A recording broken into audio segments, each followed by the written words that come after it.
Hey friends, it's Valerie here. Have you ever really thought about some of the reasons for why you stay up at night? I mean, what are some of the things that you think about when you're a business owner? I've really found that as I've grown in my business from having mainly managing myself and then managing one or two people, and then growing now to a team of almost 20, that I used to really stay up a lot worrying about this one thing. And that is, how are we going to maintain our finances so that we have enough money to pay our staff, so that we didn't have problems paying salaries and paying our team.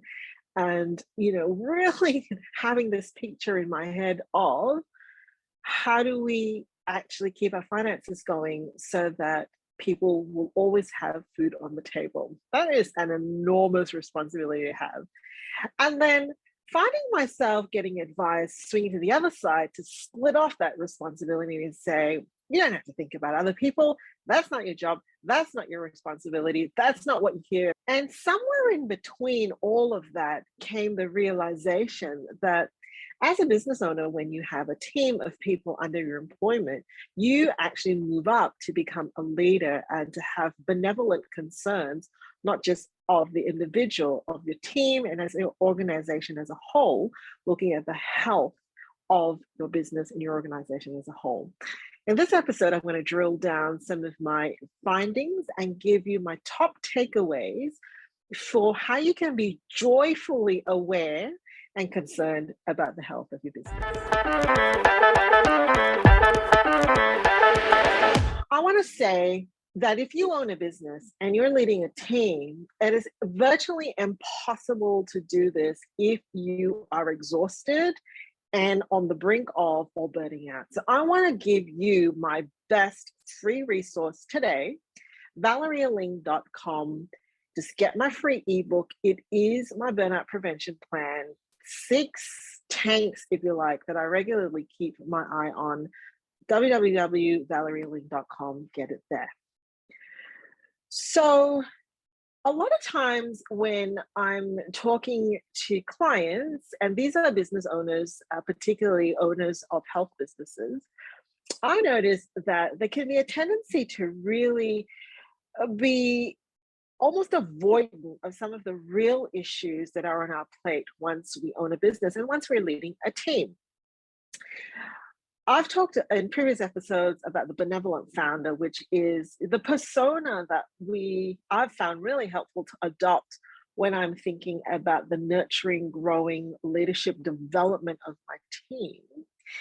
But here's another realization I've had over the years that has really helped me to be at peace and to be at joy with what I do.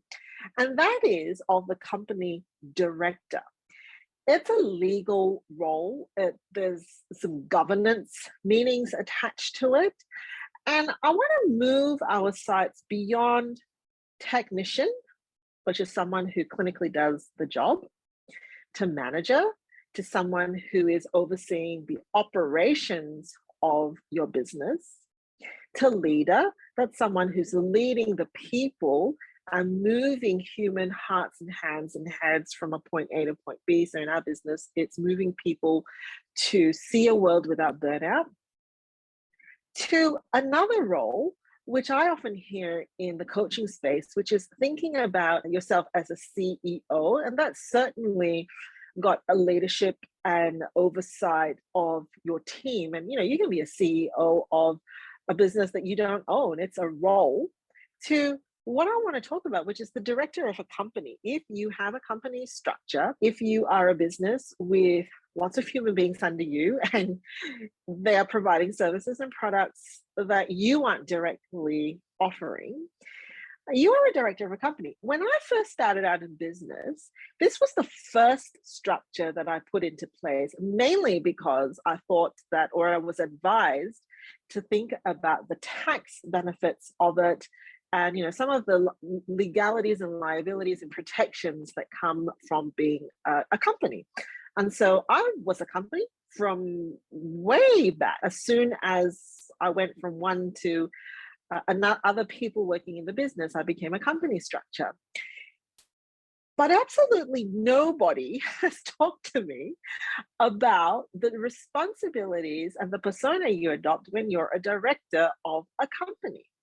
That just came on the by and by, in particular, as I started to talk to get legal advice, and the more we dug into our compliance and our governance structures in our business, I realized that, oh, I actually have a role called the director of a company. Now, in Australia, which is where I live, small business company directors actually have a set of responsibilities and legal obligations that not a lot of people talk about. And here's what I would like to just give you a taste of what it is to be a company director in Australia, how I interpret that, how I operationalize it, and why it brings me joy and peace in my business. So first of all, as a business director, it says here, you are responsible for oversight of the affairs of the company. Okay, you must comply with your legal obligations as a director under the Act. This is the case for you as a director, fully up to date on what your company is doing, including its financial position. You need to question managers and staff about how the business is going and take an active part in directors' meetings. And if you're the only director, then you need to be making sure that you've got directors' meetings where you're seeking advice and counsel and coaching from professionals and peers. Okay, so you must not use your position as a director of a company for illegal and bad reasons, right? And so it means that when you make a business decision, I'm reading this straight off the website, as a company director, you must, amongst other things, make the decision in good faith for proper purpose, do not have material personal interest, find out and assess how any decision will affect your company's business performance, keep informed about your company's financial position and performance, ensuring your company can pay its debt in times, get trusted professional advice when you need assistance to make an informed decision, make full and frank disclosure about any material personal interests you do. And under the Australian law, there's lots of other obligations that you have as a company director. Why did this bring me a sense of freedom, joy, and peace? Because in an instant, I knew what my job was. It became very, very clear to me. As a company director, under the law, for the health of my business and my team, and therefore for my clients, I needed to be across how the business and how the company was performing with regards to its legal, its governance, and compliance matters. It didn't mean that I had to be the one looking at that data and those analytics, but it meant that I had to free up bandwidth, emotional energy, brain resources, learning goals to discover and figure out how to do my job and then to do my job well. And that is why in my coaching program, I include 3 leadership circles that are really important in being a business owner, particularly a health business owner. One of them is clinical leadership, one of them is operational leadership, and the other is governance leadership. Clinical leadership is really self-explanatory. That's the part where you have a big picture and the vision, the mission, and the deployment of resources, training, and assets and people to make sure that your clinical standards are being upheld, that it doesn't matter who a client sees in your practice, they will receive the same clinical standard, the same clinical quality of care, the same level of effectiveness and efficiency across the board. So that's clinical leadership. There is operational leadership, which for me, in my model, I see that as being all of your business pillars that you need to be keeping an eye on to make your business not only operational, but sustainable and viable. So you've got your marketing, your sales, your product, your team, your financial overview, all of those things go into operational leadership. And again, you not doing that on your own or just you doing that. It's deployment of resources. Very early on in my business, even though it was only me, I would look at how I would outsource some of those functions to be at least to be able to get the data and the analytics to know how things were going. And governance leadership is important in my model because as a company director, I need to be fully comfortable and fully informed and fully surveying what is happening out there, how the HR landscape and legalities are changing. Cybersecurity in Australia, we've had massive cybersecurity issues that have happened. So being across knowing cybersecurity issues beyond just insurance, and I'll talk about this in a little bit in terms of how do I operationalize this. You need to be comfortable with legal advice. So for me, it really clarifies when I read books to do with leadership. For me, I have to remember that quite a lot of the leadership books that are written, they're internal leaders. So these are people who don't have company director responsibilities. These are people who have leadership responsibilities. And likewise, when you read entrepreneurial books, these are people who are also so highly evolved the entrepreneurial journey that they have multiple businesses and they have staff who are all across these functions. So somewhere in the middle is a small business that has a company structure that has a director. And for me, it was really freeing because I realized that of all the roles in my business, if you ask the singular question, do only what you can do, I have a love for my clients and my team, and a love for the integrity of what we do, and a love for what we're creating enough so that it really does become one of the only things that I need to do, and that I must do, which is to take my role as a company director really, really seriously. How I operationalize that is to have a genuine desire to learn and grow in the areas that make me a company director. One subset of that is leadership. One subset of that is understanding organizational structure. One subset of that is understanding how economics work. I'm really interested about conversation about the recession at the moment. One subset of that is having an interest in how the legal functionings play out in our company, in our business, how the human resources function of it. Now, that doesn't mean that I'm passionate about all of these areas. I originally was enrolled in an undergraduate law degree. I'm not passionate about that at all. But it is about being passionate to have the job and the role that makes you someone who keeps their company well, is responsible, and is getting good quality advice in these different areas. Now, notice that I said that it also brings me joy and I'm not afraid. When we are health professionals, a lot of times I find that we instantly go to, I'm going to get into trouble mode, right? But actually, as a company director, it gives me great joy because one of the things that I've learned is the main thing is risk assessment. We're not overly risk aversive and we're not super risk seeking either. What we are is being comfortable to basically have the conversation with the right people for how we can minimize risk, how we can dynamically assess for that and keep on top of things. And so operationally, the way that we do that is we make sure that we've got advisors across the main governance pillars in our business, and we get regular advice from them.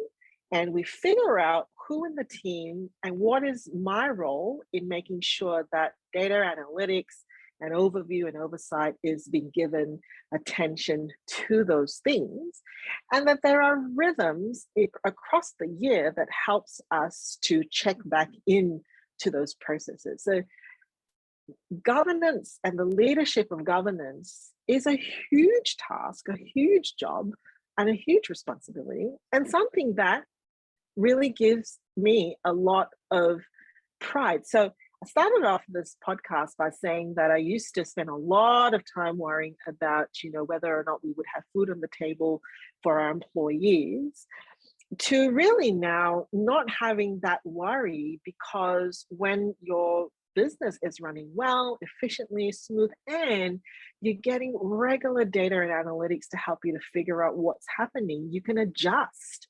You can plan, you can forecast, and you can have strategy.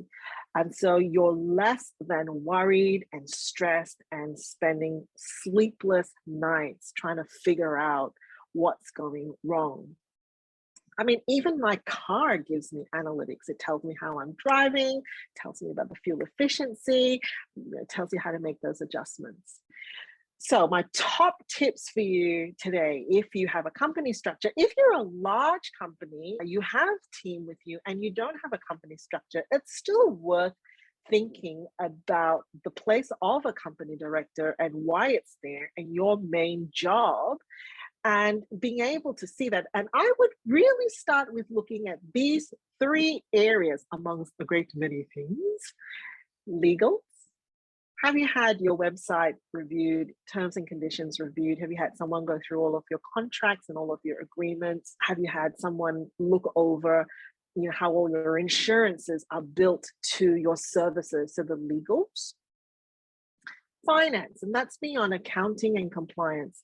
Do you have information at your fingertips to know whether, not just in terms of your scale and your growth, but also you getting information that's giving you up-to-date data about some of the changes that might be coming up, some of your compliance responsibilities, all the different reporting changes that might be happening in the world out there? It is impossible for you to keep up to date with all of that. So do you have solid financial advice, not just accounting, not bookkeeping, but financial advice? Do you know your tax position? Do you know whether you've reached certain thresholds before certain laws kick in? And then comes your people compliance and the governance issues. Do you have someone who's advising you? Do you have someone that you can call, or someone who can provide you with information before you send that email, before you make that decision with a staff worker? And sometimes really just to give you some insight as to what might be happening in a staff's mind when something happens. So do you actually have someone to give you that employment wisdom and guidance and the changes in legislation, which happens all the time? And finally, do you actually have someone who has been in business, who is a season or two ahead of you, that can help you to put all of that together by sitting next to you and taking a really zoomed out view with you, to be able to help you to check your blind spots and to map out the system, map out your journey in line with their journey, so that they can give you the wisdom of what's happened with them as well. I have to say that whenever I talk to business owners, it's always the number one advice that they tend to give. Don't do it alone. Make sure you've got some coaching. Make sure you've got some mentoring going in. I've never done this role without someone next to me, or a few someone next to me, to help me to impart their wisdom and to really understand what are my next seasons and steps ahead of me, so that I'm fully aware of what to look for and what I need. And this is an opportune time now for you to really reflect and think about this as the year comes to the close, and as you begin to think about